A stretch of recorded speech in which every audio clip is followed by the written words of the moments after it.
C'est le ministre malien de la Sécurité qui s'est présenté à la télévision nationale pour livrer la version des faits du gouvernement malien. Selon lui, c'est lui qui parle, hein, un groupuscule d'éléments marginaux des forces armées et de défense ont tenté de déstabiliser les institutions de la République. Il affirme également que parmi les personnes arrêtées, il y a des Maliens, des militaires maliens, il y a des Maliens, également des étrangers.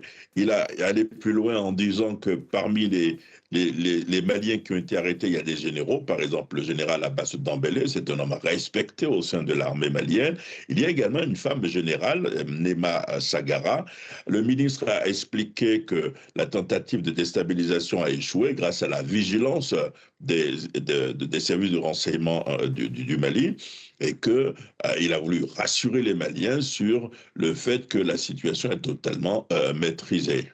Et quand les autorités de transition, Serge Daniel, parlent d'État étranger, à quel État font-elles référence exactement?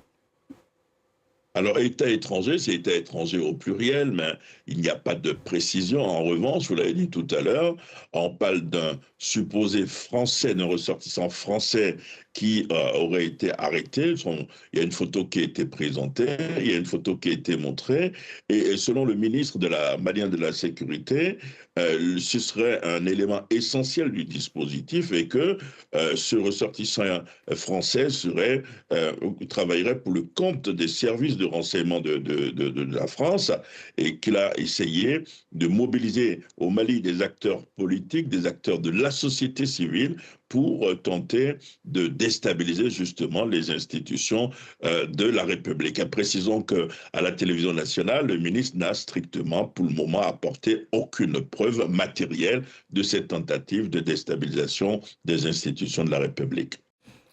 Au Proche-Orient.